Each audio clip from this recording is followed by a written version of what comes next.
Isaías 61, no verso 1, diz assim: O Espírito do Senhor Jeová está sobre mim, porque o Senhor me ungiu para pregar boas novas aos mansos, enviou-me a restaurar os contritos de coração, a proclamar liberdade aos cativos e a abertura de prisão aos presos, a apregoar o ano aceitável do Senhor e o dia da vingança do nosso Deus, a consolar todos os tristes, a ordenar acerca dos tristes de Sião, que se lhes deem ornamento por cinzas, óleo de gozo por tristeza, vestido de louvor por espírito angustiado, a fim de que se chamem árvores de justiça, plantação do Senhor, para que ele seja glorificado. E edificarão os lugares antigamente assolados, e restaurarão os de antes destruídos, e renovarão as cidades assoladas, destruídas de geração em geração. Amém? Eu coloquei como tema dessa palavra: que mensagem você carrega? Pergunta para quem está próximo a você: que mensagem você carrega? Amém? Eu acredito, isso é algo que eu e a Priscila sempre falávamos, sempre tivemos como objetivo, porque eu acho que um homem, o som está esquisito, não sei, mas tudo bem, eu estou me ouvindo bem, só estou achando, sei lá, parece estéreo assim, ó, é ruim. A gente sabe que um homem, está melhorando, deu uma melhorada, isso aí, continua abrindo, porque estava abafado. A gente sabe que um homem, ele é conhecido, uma mulher também, pela mensagem que eles carregam. E nós somos o reflexo dessa mensagem. Mesmo que você não tenha consciência, é assim que as coisas funcionam. Por exemplo, vamos falar uma coisa muito natural. Uma pessoa aqui da igreja um dia me procurou e falou: eu tenho sentido de um tempo para cá que eu tenho uma veia política. Eu falei: legal, nós precisamos de homens e mulheres convertidos, que tenham um caráter de Cristo, integridade e carreguem uma mensagem. Que mensagem você carrega? Porque isso não é uma costume muito corriqueira. A gente vê alguém falar assim: eu nasci para ser líder de jovens. Aí o que as igrejas fazem? Então vira líder de jovens. Né? Não, porque eu tenho um chamado para intercessão. Aí você não faz nada, não percebe nada, vai para intercessão. Está mandando gente perdida para atrapalhar o que você está construindo. Porque ter nascido para aquilo não é o suficiente. Ele tem que ter a consciência de quem ele é. O chamado é um dos... Ter consciência do teu chamado é um dos pontos. Exercer o teu chamado é outra coisa. Você tem que estar pronto para aquilo. E às vezes você tem consciência, mas não está pronto. Entende? Quantos estão comigo? E isso é um dos motivos, porque a gente sai colocando as pessoas nos lugares. Eu nasci para cuidar de criança, então vai cuidar das crianças. Claro que não, eu nem te conheço. Vão comer 1 quilo de sal com a gente, vão orar um pouco, deixa eu te ouvir, de onde você veio, aonde você quer chegar, né? Traz seu currículo aí, traz o seu histórico policial, cadê? Mas é verdade, a gente não sabe quem você está enfiando para cuidar das crianças, né? E você está largando lá, a pessoa está lá. Então, não é tão simples assim. Qual é a mensagem que você carrega? Qual é a tua tônica? O que sai de você? E se eu fosse fazer uma arguição aqui, eu estou para te dizer que talvez 5 pessoas teriam uma resposta. Porque não é uma pergunta que você nunca parou para pensar. Todos nós temos uma mensagem que foi delegada por Deus. Alguns estão perdidos, outros já exercem de uma forma involuntária, mas você precisa saber qual é. Quando nós começamos, eu e a Priscila, a gente sempre teve uma diretriz, a gente sempre falou muito sobre santidade, sobre arrependimento, e a ponto um líder às vezes chegar para a gente e falar: vocês só falam de santidade? Aí eu falei: gente, eu acho que eu estou errado. E aí eu parei para pensar, eu falei: mas sem santidade ninguém vê Deus, né? Então, talvez não seja a mensagem que todo mundo carregue. Todo mundo fala de santidade, amém? Todo crente, porque é a base do evangelho. Mas talvez não seja a sua mensagem. Você me entende? E eu comecei a perceber que isso era algo que estava muito forte sobre eu e Priscila. Espírito de Elias quer dizer como o Espírito de Deus se movia sobre a vida de Elias. Então, estar sobre o Espírito de Elias é você estar debaixo daquela tônica de denúncia do pecado, de conserto, de lutar contra os principados. Amém? Bem, então Isaías, que foi o profeta que nós lemos agora o texto, ele é reconhecido por muitos teólogos e estudiosos como o profeta messiânico.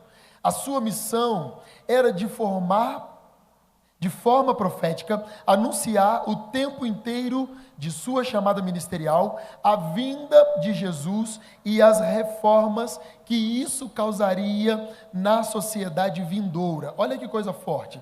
Deus usaria a vida de um homem que no passado tinha lábios impuros, porque foi isso que Isaías disse, quando o anjo o convocou, ele disse: quem sou eu?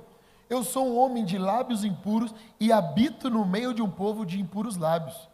E aí, lembra dessa história? E aí a Bíblia diz que o anjo pegou com uma tenaz, a brasa, na base do altar e passou na boca de Jeremias. Porque Isaías, há 700 anos antes de Jesus vir, olha que coisa forte, o que é carregar uma mensagem?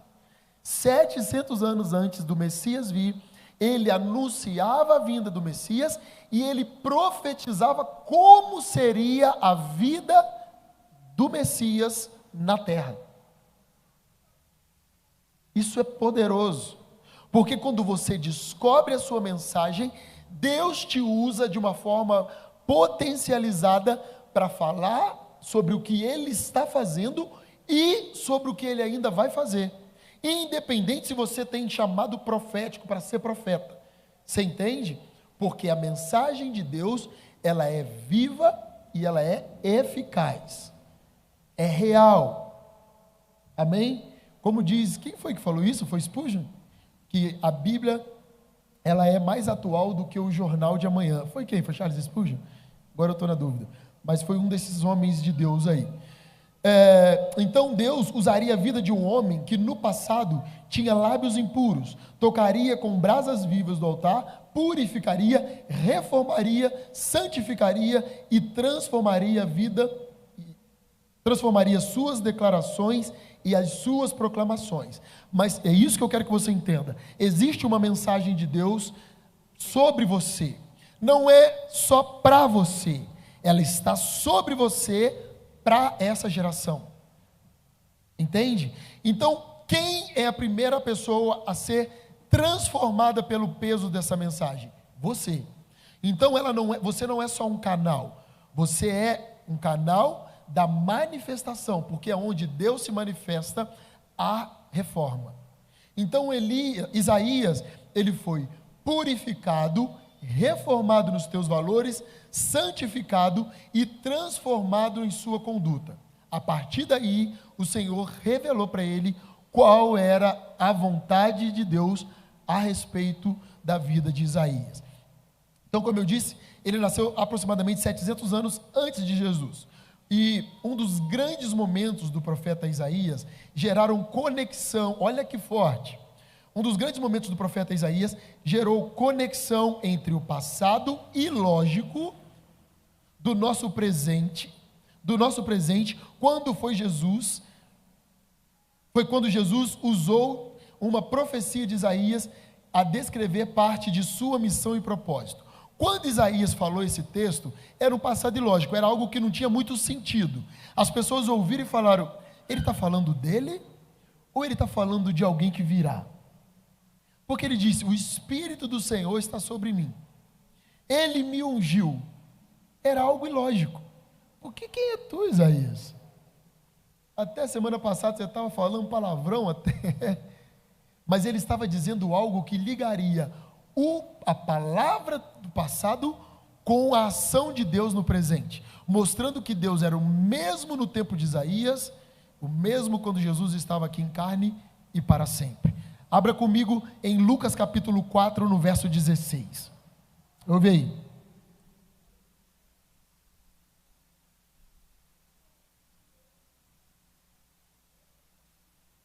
Lucas 4, verso 16 diz assim, olha que coisa sensacional, ó. E chegando a Nazaré, onde fora criado, está falando de quem aqui? Diga comigo, Jesus. Entrou num dia de sábado, segundo o seu costume, na sinagoga, e levantou-se para ler, e foi-lhe dado o livro do profeta Isaías. Ó. E quando abriu o livro, achou o lugar em que estava escrito: o Espírito do Senhor é sobre mim, pois que me ungiu para evangelizar os pobres, enviou-me a curar os quebrantados de coração, a apregoar liberdade aos cativos e dar vista aos cegos, a pôr em liberdade os oprimidos, a anunciar o ano aceitável do Senhor. E cerrando o livro, tornando-se a dar ao ministro, assentou-se, e os olhos de todos na sinagoga estavam fitos nele. Por que Jesus criou um alvoroço? Porque os hebreus, os homens, os religiosos, sabiam que Isaías estava profetizando sobre o Messias. E quando Jesus leu com autoridade de que esse texto está falando sobre mim, eles falaram: e aí? Porque teoricamente ele teria que ler e esclarecer o povo, né?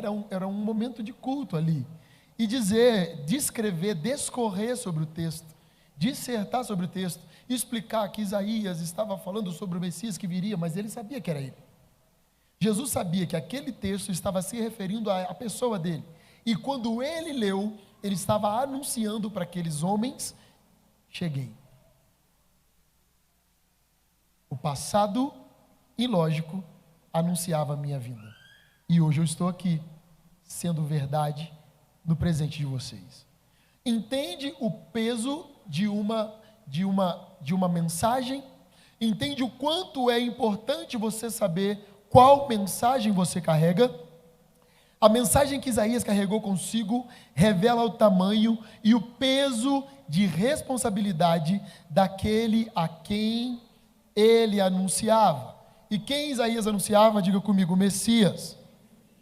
Olha bem, Isaías morreu por sua missão e por aquilo que ele carregava. Morreu pela mensagem que o Senhor o entregou. Não existe na Bíblia menção nenhuma sobre a morte de Isaías, mas a história diz que Isaías foi assassinado pelo rei Manassés, que o cerrou ao meio dentro de um tronco de árvore. E o motivo foi por Isaías ter dito coisas pertinentes a valores do reino, que Manassés se sentiu ofendido. Eu li algumas histórias de rabinos, historiadores, que disse que Isaías estava se escondendo de Manassés, que foi um rei completamente corrompido. Olha que coisa, isso, você vê como as coisas se repetem. Manassés também foi um rei de Judá, completamente corrompido pelo sistema político do momento. Então ele estava associado com valores babilônicos, e aquilo que Isaías dizia para ele sobre valores do reino confrontava os comportamentos de Manassés, e ao mesmo tempo de confronto gerava questionamento sobre os discípulos, né? Porque ele dizia algo e fazia algo para os discípulos, e quando o profeta vinha com os valores do reino, era como se ele estivesse dizendo: olha, tudo que o teu rabino está fazendo está errado. Então Manassés começou a se irar, porque os valores do reino confrontam a ideologia dessa terra. E olha por que hoje a retomada do conceito político pelo povo de Deus é um sinal muito extraordinário, porque a política da terra, ela reflete os valores da terra, amém? E os valores da terra são fixados aqui, é tudo aqui, é aquilo que a ferrugem corrói, é o dinheiro, são valores egoístas, são humanistas, é aquilo que traz benefício, e isso entrou dentro da igreja como instituição, porque como a igreja começou a funcionar? Vamos supor que eu tenho aqui um rapaz ou uma moça que tem uma veia política extraordinária e tem valores morais condizentes aos princípios de Deus. Eu falo, uau, esse cara vai trazer muito resultado dentro da política do Brasil. Aí a gente começa a conversar e começa a ouvir. E aí o que aconteceu durante muitos anos? O pastor encontrava alguém e em vez de ampliar a mentalidade, porque a palavra política vem de governo, e o princípio de governo, ele é celestial. Nós não criamos nada, o governo não foi criado. A Bíblia fala de governabilidade durante todo o tempo, desde Gênesis, quando Deus criou o mundo, criou o homem e falou, olha, vem comigo, dá nome para isso, dá nome para isso, dá nome para isso, dá nome para isso. Agora que você criou tudo, você vai ter que fazer com que tudo funcione com harmonia. Você vai lavrar e cuidar da terra, sujeitar a terra a você. Isso é governabilidade. Você entende? Então a Bíblia só fala disso. Só que por causa do pecado, o conceito político da terra se corrompeu. E aí nós deixamos de fazer como o céu nos deixou como princípio e fizemos como o nosso coração deseja. E aí virou uma coisa barrista. Então quando a igreja elege alguém e aponta para o sistema político, qual é a mentalidade da igreja? Governo dos céus. Você não vai lá para ver os valores da local 7, porque foi o que aconteceu. Não, eu ouvia muito isso. Não, nós estamos levantando um vereador lá na igreja para defender nosso lado, né? E aí, meu irmão, corrompeu. Porque o cara não está lá para ver seu lado. Ele está lá para governar o Brasil com justiça. E se você precisar dele, e o que você estiver pleiteando for justo, ele vai te ajudar. Mas se não for justo, ele não vai te ajudar. Porque existe uma moral acima de você. Entende? Então, nesse período do reinado de Manassés, havia um sistema político corrompido. E Isaías, declarando as leis ainda vindouras, que o povo não tinha uma total compreensão, trazia confronto para aquele reinado, fazendo com que Manassés desejou a morte. E aí alguns historiadores dizem que em um momento tinha um tronco oco, alguns falam tubo, e aí Isaías entrou para se esconder e parte das vestes dele ficou para fora e Manassés o encontrou. E a Bíblia, e esses historiadores dizem que ele o cortou no meio. Eu li também em alguns estudos que eles cortaram na altura da boca. Então você vê a ira de Satanás quando um homem ou uma mulher de Deus reconhece em Deus qual mensagem ele carrega. Porque isso traz confronto às realidades dessa terra. Gera alegria, gozo e libertação para alguns, mas gera confronto, ira e repulsa de muitos. Você tem que estar pronto. Por isso que a gente está numa sociedade que não quer desagradar ninguém. E quando você fala alguma coisa que as pessoas falam, ai, não precisava de você ter falado aquilo. Você podia ter falado de um outro jeitinho. É claro que a gente pode ser educado, mas a Bíblia fala que Jesus veio para trazer espada. Espada. Então, por mais que você fale com jeitinho, vai cortar.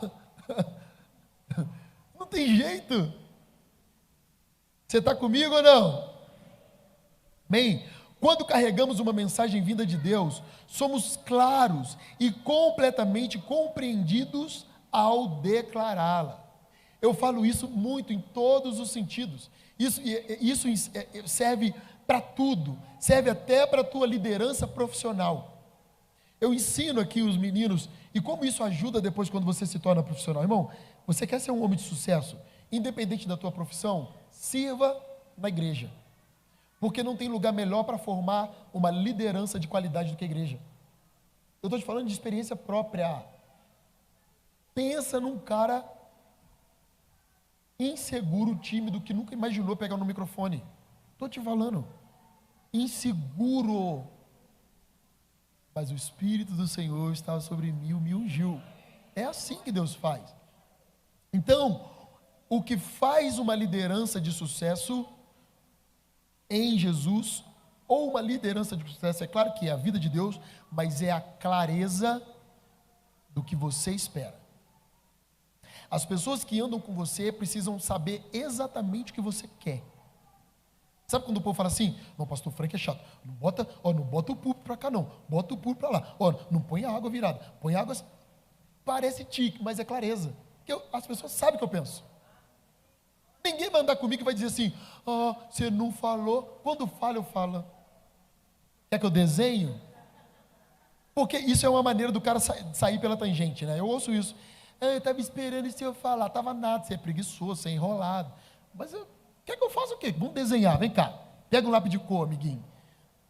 Porque a clareza faz com que as pessoas tenham certeza de que elas nasceram para andar com você ou não. Até no teu emprego. Foi embora, você vai falar, beleza, é porque não era. Você está comigo? Está me entendendo? Vamos lá. O profeta Jeremias, quem? Aí, foi levantado por Deus para trazer sobre a nação rebelde de Israel uma palavra de juízo e correção. Diga comigo, juízo e correção. A desobediência e desonra de um povo ao seu Deus. Jeremias foi levantado por Deus em um período em que o povo estava subjugado pelo recente império da Babilônia, que anteriormente era império assírio. Então, ou seja, só para você entender, Jeremias foi levantado quando o povo já vinha cativo, Israel já estava cativo sobre o império assírio, o império assírio foi tomado pelo império babilônico e o povo continuou escravo. Então eles ficaram durante muitas gerações escravizados. E o que a escravidão faz com você? Ei, olha para mim. Pastor, como assim a escravidão? Vou te dar um exemplo. Dá um exemplo natural. Você foi criado em berço evangélico. Sua mãe te levava lá para a escola dominical, te ensinava os negocinhos. Você vivia numa casa com valores muito transparentes, com o seu pai te exigindo coisas. Então você tem consciência do que é e o que não é de Deus. E aí você cresce, vira uma mulher, um homem adulto, e aí eu encontro com você lá na pub. Eu falo, peraí, aconteceu? Como que é isso? Mas, eu nasci no berço evangélico, não é assim? O que é isso? O que é isso? Nós temos esse exemplo também dizendo que as más conversações corrompem os bons costumes. Mas é exatamente o tempo de cativeiro, a cumplicidade com o pecado, rouba você os valores que foram implantados no teu coração. Você tem consciência que não deveria, mas faz. Entende? Então Jeremias foi levantado exatamente nesse tempo. Num tempo onde o povo de Israel estava tantos anos vivendo sobre o domínio babilônico e assírio, que tinha gente no meio do povo de Israel, casado com assírio, casado com um líder babilônico, idolatrando ídolos. Não, porque meu marido, eu casei com um homem, ele é uma benção. Pensa num homem bom. Mas essa estátua aqui, eu tenho todo dia que botar um copo d'água. Por que você casou com ele? Não, pastor, eu estava aqui no veneno, completando 30 e pouco, parecia ninguém. De repente ele olhou para mim e eu falei, rabachaia, né? Vou converter ele, né? Entende isso? Então, eu estou brincando, mas é para você entender, ok? Então, essas coisas aconteciam, Jeremias nasceu no meio desse tempo. Então, por isso que a Bíblia diz que era um povo de dura cerviz, era um povo rebelde. Porque eu vou te falar, a coisa para mim, tá? Que eu sou evangelista, a coisa mais difícil para mim é pregar para crente desviado, porque ele sabe tudo. Você começa a falar, eles completam a frase. Irmão, que raiva. Aí dá vontade de falar assim, você sabe tudo e está aí. Para que você está aí então? Quando você vai falar do amor de Deus, para quem não conhece é maravilhoso, que você fala qualquer coisa, a pessoa chora. Você fala, Jesus te ama do jeito que você é, a pessoa, porque nunca ouviu. Agora aquele crente que nasceu, desvia, irmão. Irmão, é uma luta. Você fala para ele, olha, o Senhor morreu por você. Porque lá em João 5,5, lá em Jeremias, começa a falar lá em 2 Catarina 3, você começa a falar, você fica até na dúvida. Você fala, gente, será que tem esse negócio na Bíblia? Gente, esse menino, aí você vai até embora, que você fala, chega em casa, você vai procurar 2 Catarina, porque a pessoa começa a falar com tanta convicção, que a pessoa te perturba. Você fala, gente, eu não estou lendo Bíblia, não. Nossa, que vergonha que eu passei com esse menino aqui, menino com um copo de cerveja, acabou comigo, não é? Falar, evangelizar crente é muito difícil. Então você pensa a missão de Jeremias no meio daquele povo, criado com os valores, decorando o Pentateuco, tudo dominado, tudo errado, vivendo de qualquer jeito. Então ele veio carregando uma mensagem de juízo. É muito forte. Olha bem, alguns estudiosos e teólogos também chamam Jeremias de profeta chorão, por causa da mensagem em tons de lamento que ele transmitiu, e porque ele viu suas profecias referentes à destruição do povo de Judá serem cumpridas. Jeremias foi profeta no período da transição do Império Assírio para o Império Babilônico, tempo suficiente para que o povo de Israel perdesse sua esperança e corrompessem ainda mais os seus valores, se afastando cada dia mais de Deus. Então, a desesperança rouba a gente do centro da vontade de Deus. A falta de fé de que Deus tem algo para você faz você casar com o primeiro que aparece. Para os dois lados. A falta de fé que Deus tem algo promissor para você faz você aceitar qualquer oferta. Agora está uma debandada para Portugal, para os Estados Unidos, está todo mundo indo. A Priscila fala, Frank, você não falou nada com esse? Eu não falo nada, porque assim, eu acho que a pessoa é jovem. Cara, você tem que decidir a tua vida. Não dá para eu falar para você o que você vai fazer. Eu falo quando Deus me fala. Às vezes Deus me fala, fala para não ir não. Eu falo, vai não. Mas quando Deus não fala nada, eu vou ficar falando? Cara, você é novo, vai embora, se der errado você volta. Mas nessa ida e volta tem gente que perde casamento, tem gente que perde muitas coisas, porque tem um custo muito alto, né? Mas tem aqueles que Deus mandou? Tem também. Claro que tem. Josefine não está aqui? Então do mesmo jeito que ela veio, tem gente que vai. E vão ser bem-sucedidos e vão estar lá sendo enviados por Deus. O segredo é você saber. Porque eu não sei de tudo. Mas você precisa saber. O que Deus tem para você? O que Deus tem para você? Tem aqueles que Deus tem, mas vão fora da hora. Irmãos, se perdem. Chega lá, são seduzidos pelo dinheiro, são seduzidos pelas possibilidades, pelo poder de compra, se corrompem, enlouquecem. E aí quando perde tudo, fala, meu Deus. E aí descobre, era para eu ter vindo. Eu é que não sabia qual era a mensagem que estava sobre mim. E aí começa a fazer tudo novo. Mas o tanto de coisa que perdeu, o rastro de destruição, custa muito caro. Toda a mensagem de Deus que nós carregamos ou conduzimos sobre os nossos ombros, sobre nós, sobre a nossa vida, são como a visitação da arca. Olha que coisa forte. Toda a mensagem é como a própria glória de Deus. Por quê? Para aqueles que estão firmados e santificados em Deus, essa mensagem gera vida, crescimento, consolo e esperança. Diga comigo, vida, crescimento, consolo e esperança. Pastor, sério? Sério. Estou falando, quando nós estamos em Jesus, uma exortação, ela é doce. Eu ouço isso toda hora. Pastor, aquele dia você saiu da minha casa, eu fiquei com uma raiva. Esse dia o Cezinha falou para mim, aquele dia o pastor, falei, pô, o pastor pegou pesado. E eu sei, claro que eu sei, vocês vão fazendo cara feia na minha frente, você acha que eu não sei? Só que eu continuo falando. Antigamente, vocês faziam cara feia, eu ficava com medo, eu parava. Mas aí Deus começou a cobrar de mim, aí eu comecei a entrar na peleja. Você deu o negócio pela metade, acaba de entregar. E aí você vai ficando mais velho, você vai ficando mais corajoso, né? Você vê que tudo é perda. Você fala, gente, o que tem ele ficar com raiva de mim? Não dependo dele para nada, deixa ele ficar com raiva. Não estou falando de mim. E aí eu vejo vocês fazendo cara feia e eu continuo falando. Aí o primeiro sintoma, some. Eu já sei, agora eu já estou acostumado. Aí a pessoa some. Aí depois me vê na rua, ô pastorzão. Aí eu já sei, né? Melhorou já. Pô, vou aparecer lá, cara. Vai lá, pai. Aí depois vai passando um pouco. Pô, pastor, eu tenho que falar com o senhor, na moral. Eu tinha uma raiva do senhor. Eu falei, eu sei. Você sabe, sei, a cara feia que você fez aquele dia, como é que eu não ia saber, gente? Pô, mas você nem me ligou, para que eu vou te ligar? O problema não é meu, ué. Eu só passei o recado, tem que te ligar não. Não tem nada a ver comigo. Você entende?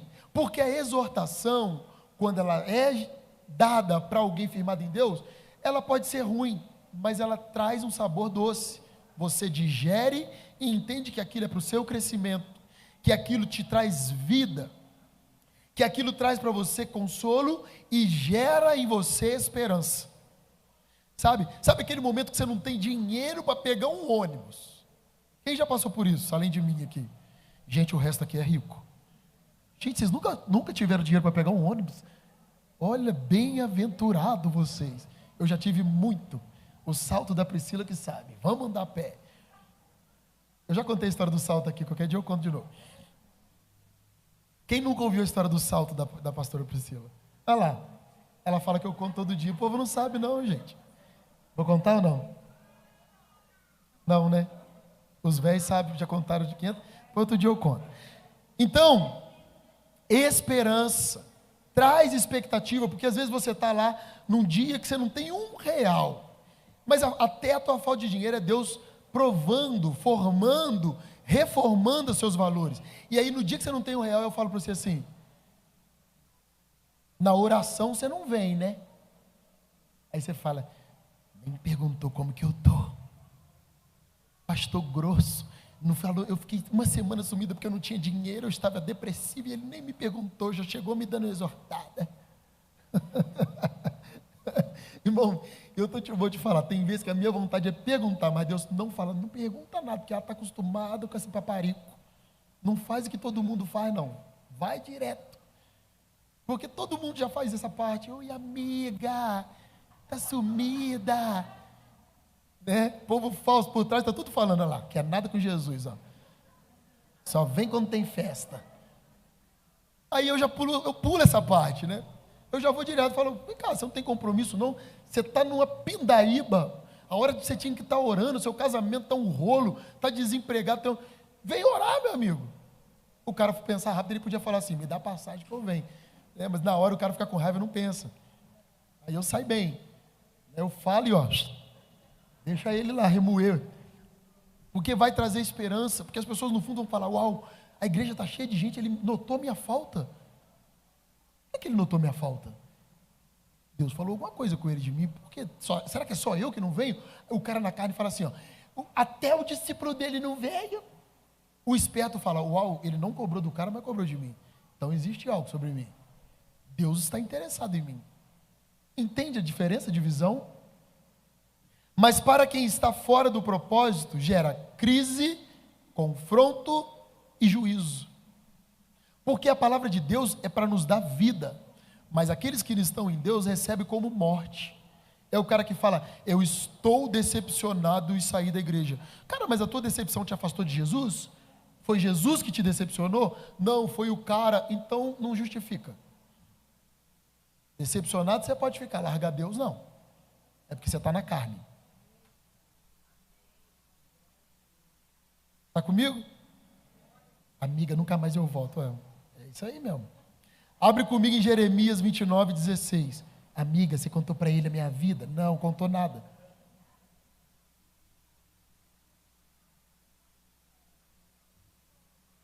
Jeremias 29:16. Olha Jeremias, ó. Porque assim diz o Senhor a respeito do rei que se assenta no trono de Davi e de todo o povo que habita nessa cidade, vossos irmãos que não saíram convosco para o cativeiro. Assim diz o Senhor dos exércitos. Olha, estava sentado no trono de Davi, ou seja, ele não estava falando para alguém desconhecido, ele estava falando para o rei de Israel. Vamos lá. Eis que enviarei entre eles a espada, a fome e a peste, e fá-los-ei como a figos podres, que não se podem comer, de maus que são, e persegui-los-ei com a espada, com a fome e com a peste, dá-los-ei para andarem de um lado para outro, entre todos os reinos da terra, e para serem uma maldição, e um espanto, e um assobio, e um opróbrio entre todas as nações, para onde os tiver lançado, porquanto não deram ouvidos às minhas palavras. Assim diz o Senhor, enviando-lhes eu os meus servos, os profetas, madrugando e enviando. Mas vós não escutastes, diz o Senhor. Vós, pois, ouvi a minha palavra, a palavra do Senhor, todos os do cativeiro que enviei de Jerusalém para a Babilônia. Assim diz o Senhor dos exércitos, o Deus de Israel, acerca de Acabe, filho de Colaías, e de Zedequias, filho de Maceias, que vos profetizaram falsamente em meu nome. Eis que os entregarei nas mãos de Nabucodonosor, rei da Babilônia, e ele os ferirá diante dos vossos olhos. Carregava uma palavra de juízo. Agora, a palavra de juízo, para quem ouve, ela gera arrependimento. Porque eu penso que Deus, quando avisa algo assim, ainda dá tempo de você se arrepender. Mas quem está na carne faz o quê? Fica com raiva. Gera morte, isolamento. Vocês estão comigo ou não? O contexto religioso em que nasceu e viveu o profeta Jeremias era atípico e particular. O povo, diga comigo, o povo, amém, pensava que a presença de Deus, olha que coisa forte. O povo daquele tempo acreditava que a presença de Deus garantisse a própria proteção contra todas as catástrofes, independente do seu posicionamento. Como assim? Havia uma promessa sobre o povo de Israel, como tem até hoje. E eles achavam que isso era o suficiente para eles se dar bem. Então é assim que muitos crentes agem, né? O cara está lá numa vida completamente errada. Aí você vai falar, ele fala assim, não pastor, mas ninguém morre até a promessa se cumprir. Não, porque aí daquele que tocar no ungido. Aí começa a usar um monte de parábola para justificar o erro. Tipo assim, eu estou de boa. Uma vez salvo, salvo para sempre. Então pega os livros de Paulo e joga tudo no lixo. E vai usando de contexto. Não porque tem alguém orando por mim, pastor, enquanto eu estou aqui, minha mãe está de joelho. E vai usando. E vai usando, porque tem uma promessa sobre a minha vida. Eu não aguento esses papos. Ô irmão, que você está aí? Pastor, eu vou voltar, maluco. Eu vou voltar. Na moral. E aqueles que me chamam de molecão. Irmão, olha que raiva que eu tenho desse negócio. Fala molecão. Molecão, rapaz, tá maluco? Molecão aonde? Não aguento isso. Acredita, já? Fala molecão. Ô, rapaz, eu respiro para não entrar na carne. Eu falo. E aí? Aguento. Não, pastor, tem uma promessa sobre a minha vida. Já ouvi várias profecias. Falo, vai levar tudo para o inferno. Porque era exatamente assim que o povo estava. Eles acreditavam que as promessas de Deus eram suficientes para que nada de ruim acontecesse, sem que eles tomassem posição. Irmão, a promessa precisa de solo fértil. Não germina na pedra. A promessa é uma semente. Ela tem que ser cuidada para que ela enraize, germine e dê frutos, produza frutos. Vivendo de qualquer jeito, não vai rolar. Conserta-te. Tome prumo na sua vida. Fuja do pecado, da aparência do mal. Deus pode ter chamado os caras de qualquer lugar, mas eles não permaneceram como eles estavam em qualquer lugar. Isaías veio todo torto. mas ele foi usado para endireitar veredas, para declarar o ano aceitável do Senhor. Então, a questão não é de onde você vem, é como você está hoje. Porque passado tortuoso todo mundo tem, eu sou o primeiro aqui. Você está comigo ou não?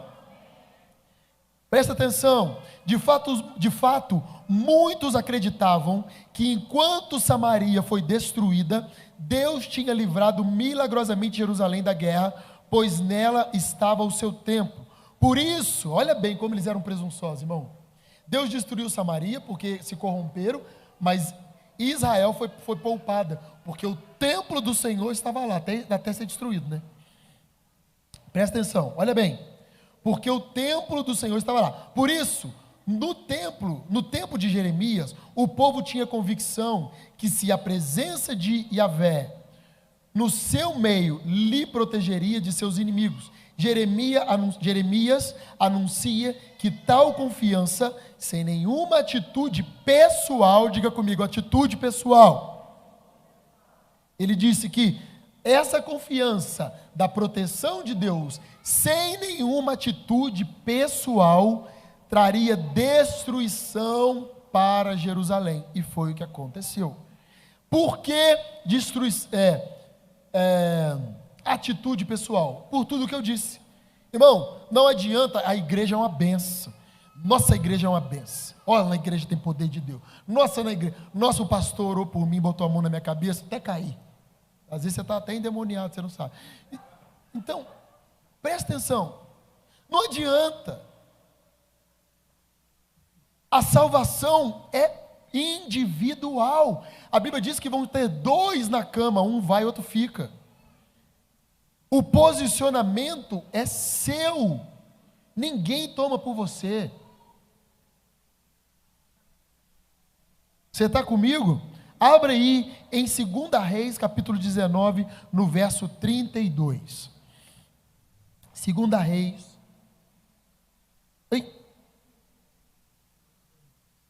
19, 32. Está escrito assim: portanto, assim diz o Senhor acerca do rei da Assíria: não entrará nessa cidade, nem lançará nela flecha alguma, tampouco virá perante ela com escudo, nem levantará contra ela tranqueira alguma. Pelo caminho, por onde vier, por ele voltará. Porém, nesta cidade não entrará, diz o Senhor, porque eu ampararei a esta cidade, para a livrar por amor de mim e por amor do meu servo Davi. Sucedeu, pois, que naquela mesma noite saiu o anjo do Senhor e feriu o arraial dos assírios, a 185.000 deles, e levantando-se pela manhã cedo, eis que todos eram corpos mortos. Por essa palavra, o povo acreditava que com a gente não vai rolar nada de ruim não, rapaz. Deus vai nos proteger. Assim como Ele fez, Ele vai fazer com a gente. Nós temos um Deus. Mas pensa, se esse mesmo nível de proteção estivesse sobre eles, Deus levantaria um profeta para trazer juízo? É exatamente para isso que existe a voz profética. Para dizer, toma um prumo, que o tempo está chegando. Então, hoje eu já estou num tempo que eu cresci no Evangelho, né? Ouvindo esse papo. E aí, como é que tá? Estou indo devagar. Quem já ouviu alguém falar isso? E aí, tá firme? Estou indo devagar. Eu já falo, não vai devagar não. Não vai devagar que vai dar ruim. Não tem mais tempo para ir devagar. Quem tem que ir devagar é quem está convertendo agora. Agora você já converteu, já saiu, já converteu, já saiu. Você tem que tomar vergonha. Tem que ir devagar.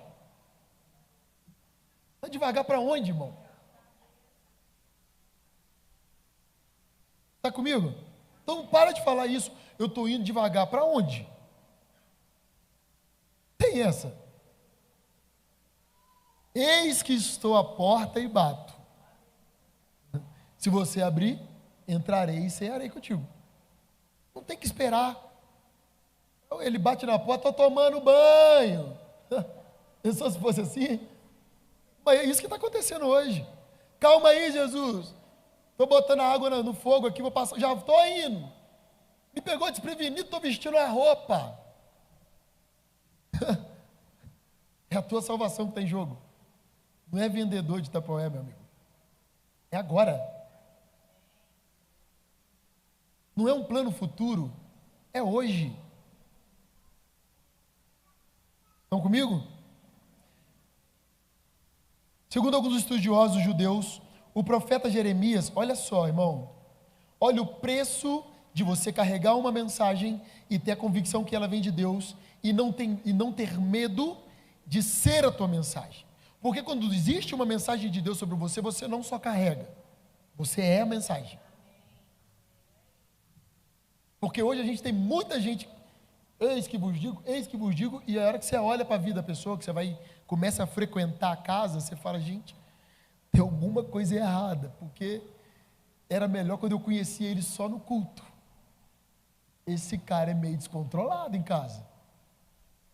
Ele, quando perde a linha, ele, não sei, não está batendo o que ele carrega com quem ele é. A tua mensagem, ela reflete quem é você. Você é a mensagem de Deus. Você está comigo? Então, olha só como foi Jeremias.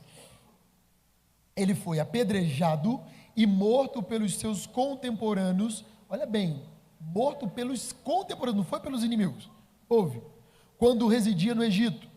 Pode-se dizer que a missão de Jeremias consistia em alertar o povo a respeito das consequências de sua desobediência, tendo por reação a rejeição de sua mensagem.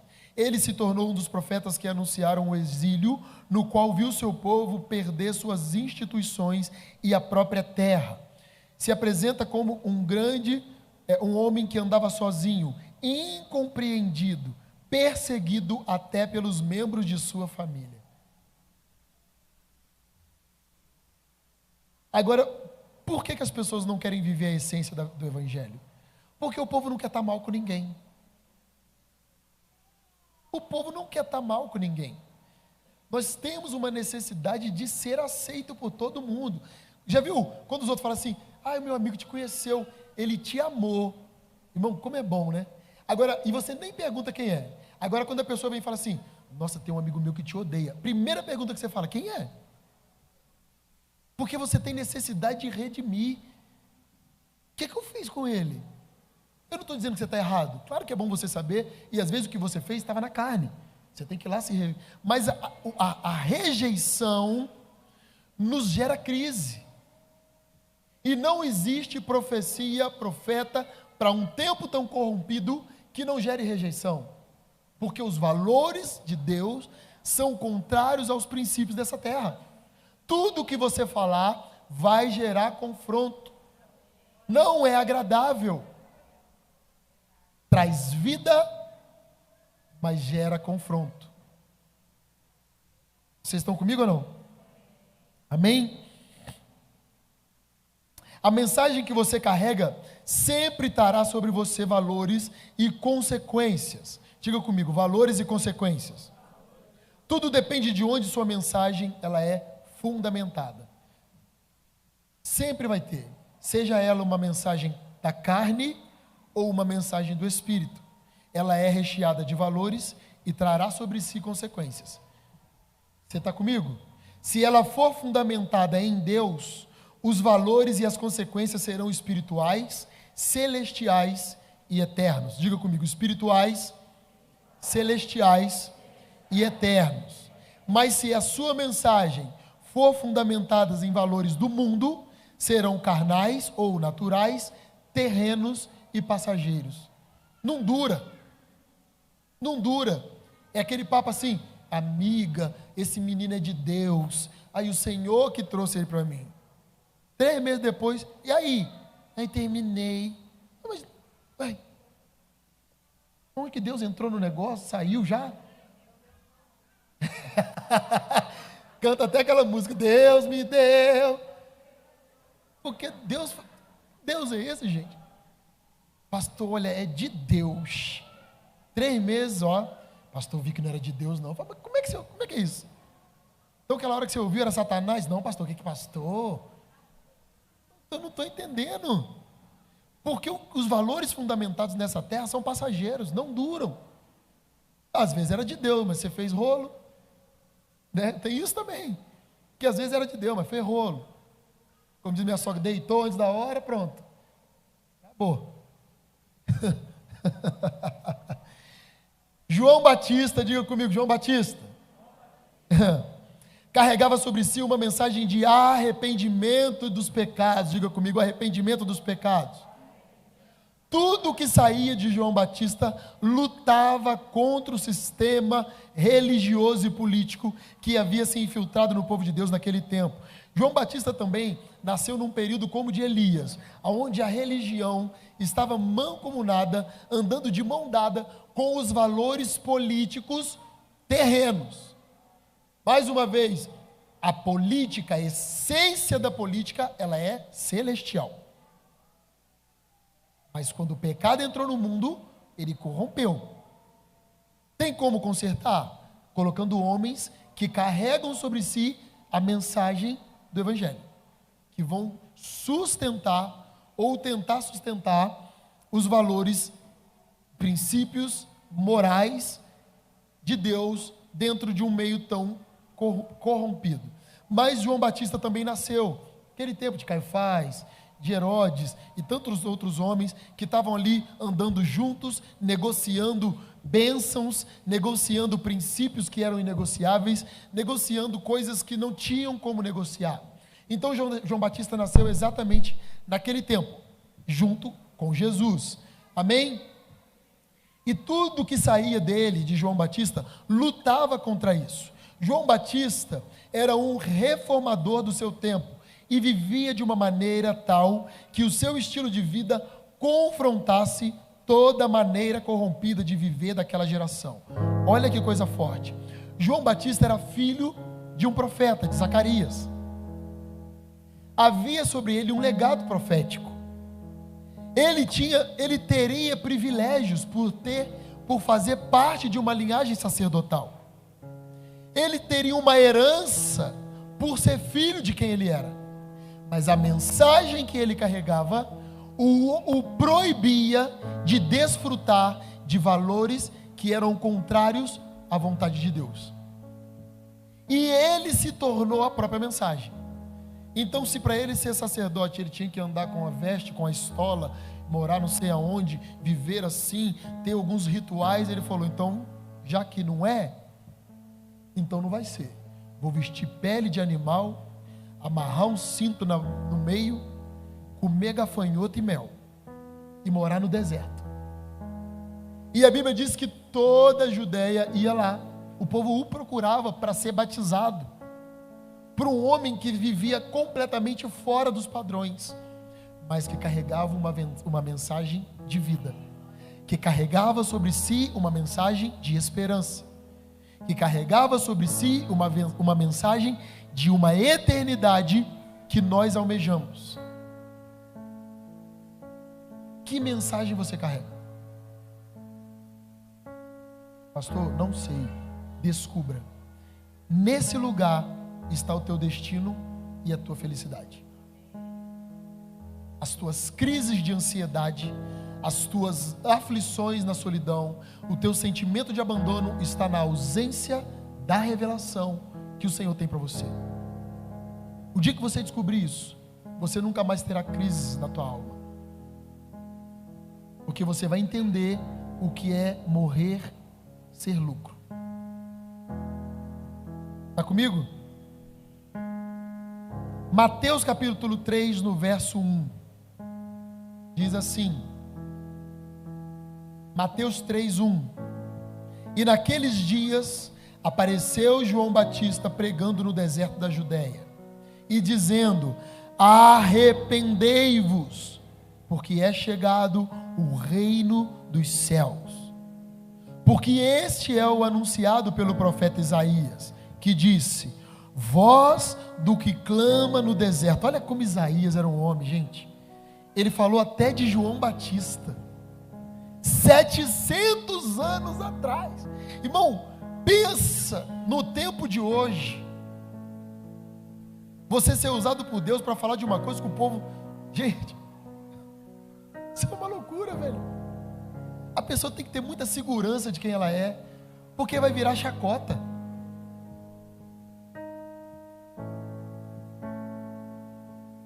Vai virar chacota, vai virar piada. Pensa, irmão, passaram quantas gerações, mas a palavra dele permaneceu.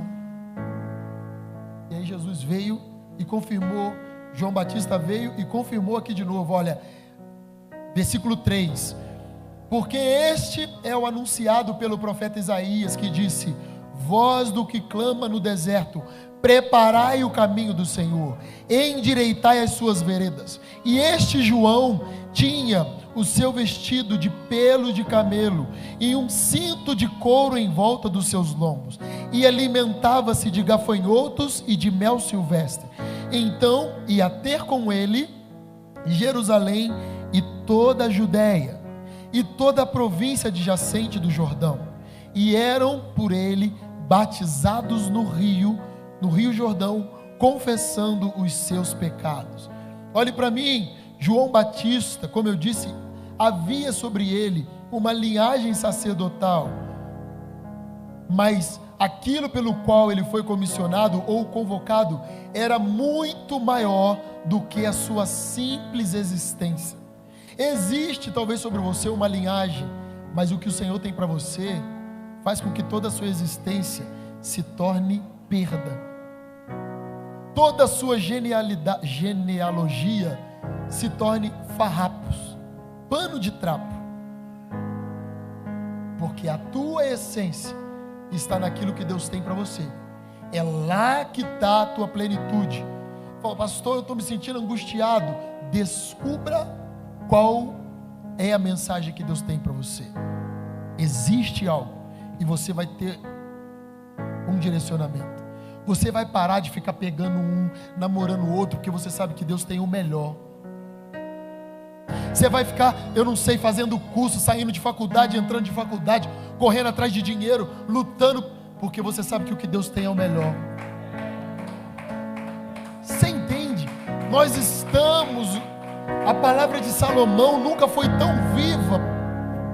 Tudo é vaidade. O povo está perdido.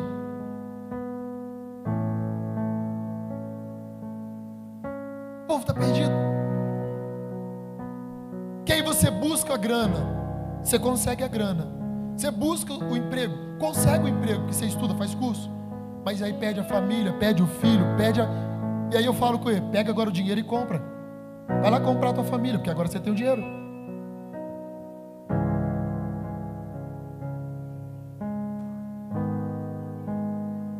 Compra. Você não está com dinheiro? Não conseguiu o emprego que você queria? Vai lá agora, paga a tua mulher para ela voltar para você.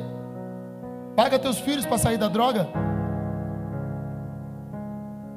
Pastor, mas você está falando que é ruim estudar? Não, você precisa estudar, mas você precisa saber primeiro quem é você, que aí você não vai perder tempo.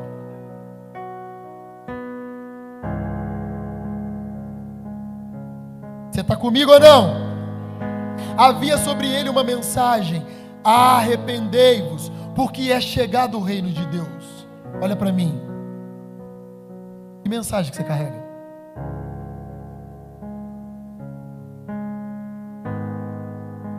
Se não sabe, é bom descobrir. Sua mensagem é a sua missão e é também o seu propósito de vida. E é nesse lugar que você precisa encontrar o caminho de contemplar a face de Deus e conhecer a vontade de Deus, que é boa, agradável e perfeita sobre a sua vida. Para de ficar tirando para todo lado. Uma hora você está vendendo um troço, outra hora você quer vender o outro. Irmão, presta atenção, eu não estou proibindo você de buscar recursos. A gente está num tempo que a gente tem que se virar. Eu estou dizendo quando a pessoa está perdida. Você olha para a pessoa e vê infelicidade. Você me entende? Você fala, meu Deus, essa pessoa já fez tanta coisa, e você vê infelicidade, infertilidade. Nada gera vida, nada dá fruto, nada vai para frente, nada prospera, nada progride.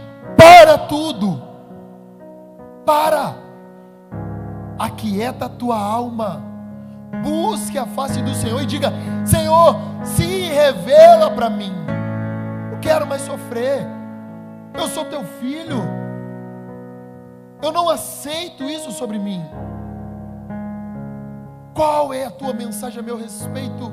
Me dê um destino. A gente pede, mas a gente esquece de ouvir, porque o que Ele tem para falar para você é muito mais importante do que você tem falado para Ele todos esses anos. Para de falar, ouve. E eu sei que Deus trouxe gente aqui hoje porque Ele quer falar. Você vive com Ele há anos, mas ainda não sabe quem Ele é, sabe pela boca dos outros. Hoje Deus quer rasgar teu coração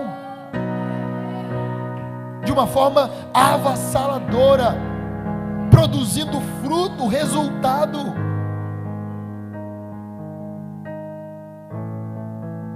Ter a consciência da vontade de Deus para nós faz com que Ele se revele, nos dando um propósito tão poderoso que decidimos viver para cumpri-lo, custe o que custar. Diga comigo, custe o que custar. Deixa eu te falar, irmão, o povo às vezes fala assim, pastor exagerado, pastor, nossa pastor, calma pastor, vai devagar. O Jorge, ele, se ele pudesse, ele me carregava no colo. Aí tem hora que ele fala, pastor, você está cansado. Fala, Jorge, não estou não, porque eu sei que é uma loucura mesmo, e às vezes eu fico pensando, né, eu tenho marido, eu tenho esposa, eu tenho filho, eu tenho que pegar leve, porque senão eu mato todo mundo. Mas eu descobri a mensagem que eu carrego, não me gera peso. Eu estou disposto a cumprir ela, custe o que custar. E o que eu quero é que você tenha essa mesma cumplicidade comigo. Quando eu tiver uma igreja que vive isso, irmão, quando a igreja do Brasil viver isso, ninguém segura o evangelho de Cristo. O avivamento está nesse lugar, de pessoas tão enlouquecidas por aquilo que descobriu, que a morte não dói, não tem sono, não tem cansaço, não tem festa ontem, nada me para, porque ruim era quando eu estava no mundo, que eu passava os 4 dias de carnaval sem dormir. Agora eu estou aqui, que é isso, amigo? O casamento, vou no culto de manhã, já fiz isso, já fui trabalhar de manhã bêbado um monte de vezes, tontão, abaixava para pegar as coisas, aí agora eu não vou em culto, porque eu não tenho dinheiro, porque eu, que é isso? Que evangelho frágil é esse? Que evangelho superficial é esse que você vive? O que está faltando é rasgue o teu coração, como Joel disse, e não as suas vestes. Está precisando de profundidade. É isso que você precisa. Muito bonzinho, muito legal, mas não conhece Deus. Porque se conhecesse, não andava nessa fraqueza, nessa moleza. O povo tem que ficar te dando corda, te empurrando. Quem conhece Deus sabe para onde vai na frente e conduz o povo. É luz, influencia, não é influenciado, sabe para onde vai. O povo às vezes não entende nada, mas eu sei o que eu estou fazendo. Quer andar comigo? Vem comigo. Mas você é presunçoso. Não, eu sei em quem eu tenho crido, e eu sei que Ele pode fazer infinitamente mais. Eu sei. É essa geração. Onde estão esses homens e mulheres que sabem a mensagem, que dão a vida por ela, que são definidos por ela, que o teu silêncio reflete ela, que as tuas redes sociais mostram ela? Onde estão? As pessoas olham a tua rede social e falam, eu sei quem é essa pessoa, eu sei o que é que ela é, eu sei para onde ela vai. As pessoas veem as tuas vestes e falam, eu sei quem ele é, eu sei para onde ela vai. As pessoas veem você no teu trabalho e dizem, esse cara aqui é engenheiro, mas eu sei quem ele é. Existe uma mensagem maior do que ele, existe um caminho muito maior do que ele.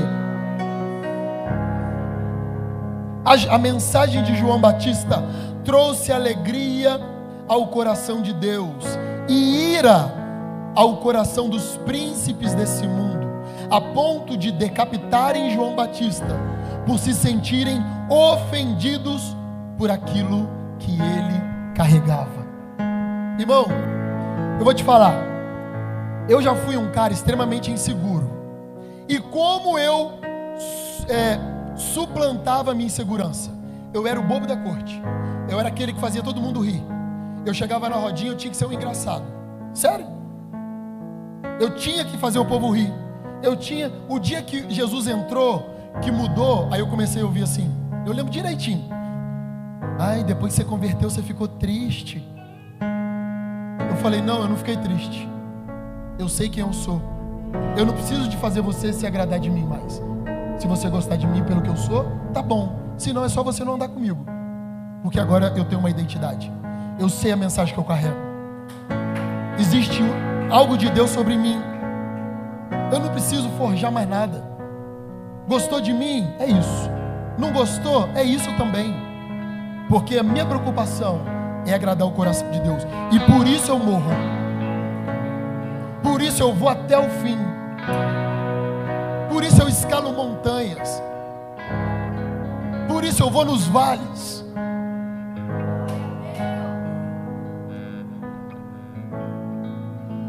Você está comigo? Havia um homem diácono muito conhecido, chamado Estevão, que carregava uma mensagem. Carregava uma mensagem poderosa de Deus. Vivia num povo negligente e cúmplice do pecado. E a coragem de Estevão em expressar a mensagem com clareza o levou à morte por apedrejamento. Contudo, Estevão agradava o coração de Deus e o atraía com sua conduta de vida, que respaldava aquilo que ele carregava.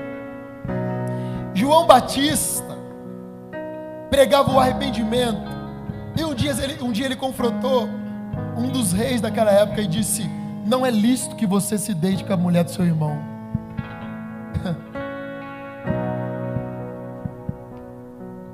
A gente tem coragem de fazer isso hoje? Nem não, irmão.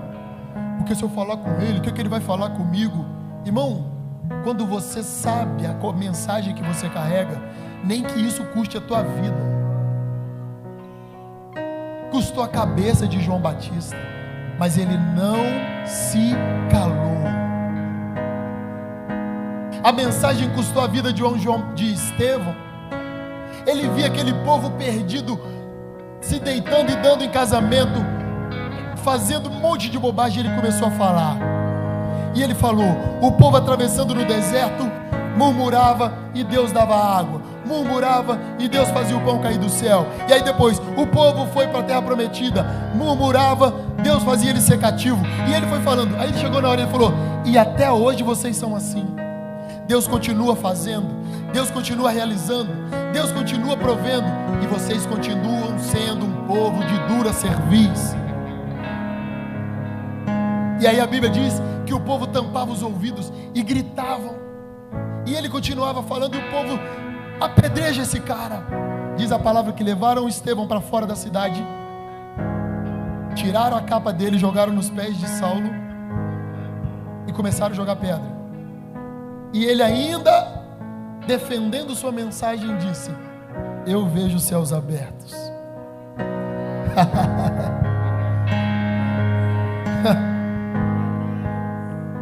Quando a gente descobre, não tem nada que para a gente.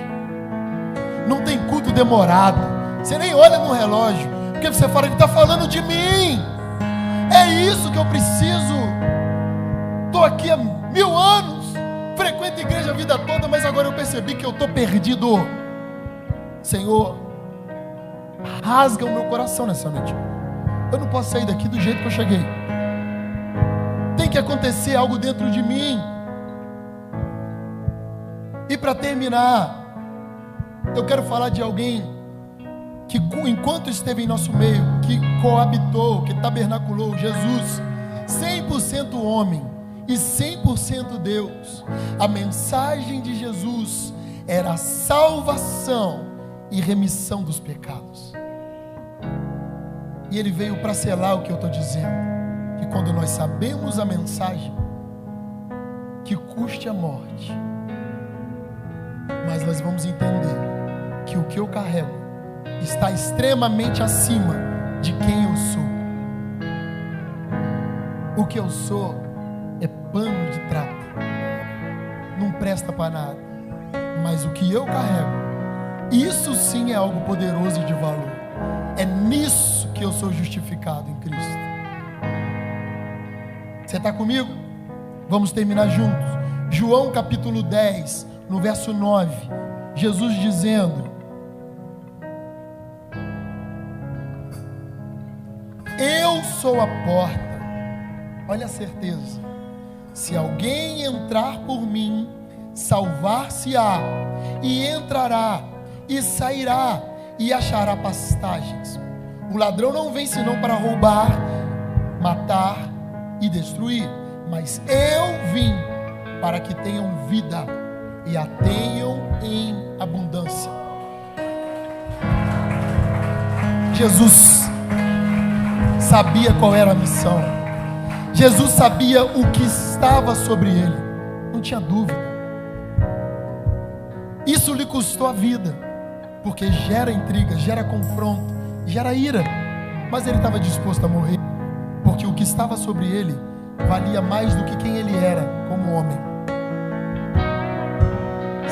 Você está comigo?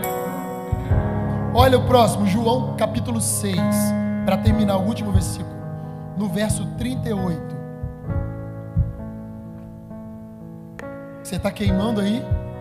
Quantos estão queimando? Porque eu sinto o Espírito Santo muito forte. Forte, assim. Eu sinto o poder de Deus invadindo algumas pessoas de uma forma muito poderosa.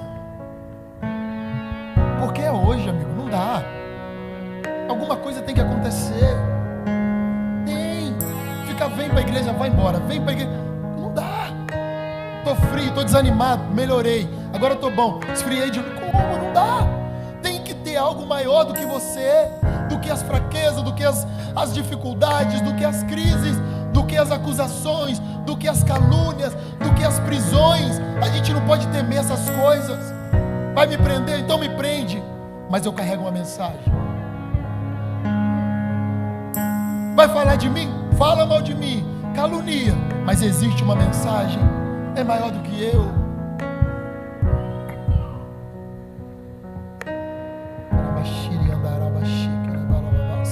João 6, no verso 38, diz assim: olha Jesus dizendo o propósito, a mensagem: eu desci do céu, não para fazer a minha vontade. Jesus, olha o que ele disse: não para fazer a minha vontade, mas a vontade daquele que me enviou. E a vontade do Pai que me enviou é esta: que nenhum de todos aqueles que me deu se perca, mas que o ressuscite no último dia. Porquanto a vontade daquele que me enviou é esta: que todo aquele que vê o Filho e crê nele tem a vida eterna, e eu o ressuscitarei no último dia.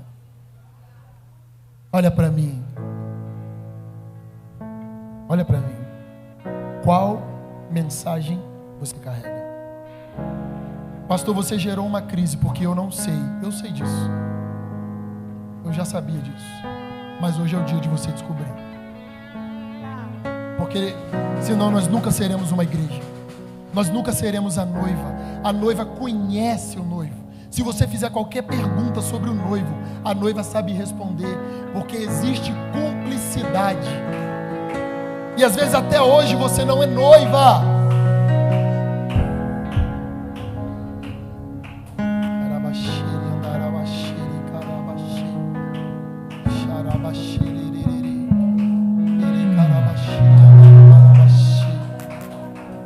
Qual é a mensagem que você carrega? eu vou ter que chamar você para se debruçar no altar. Eu não vou fazer isso não, porque você precisa tomar posição. Posso sentir o cheiro da chuva. Não vou, porque a posição é tua. Eu sei o que Deus tem para mim. Já posso ouvir o barulho dos ventos. Que mensagem você carrega? Que mensagem você carrega? Já posso sentir o cheiro da chuva. Qual é a mensagem que você carrega? Já posso ouvir o barulho. Você está disposto a morrer por ela? A soprar. Você está disposto a tudo? Cinge os teus lombos, pois você irá correr à frente dos cavalos.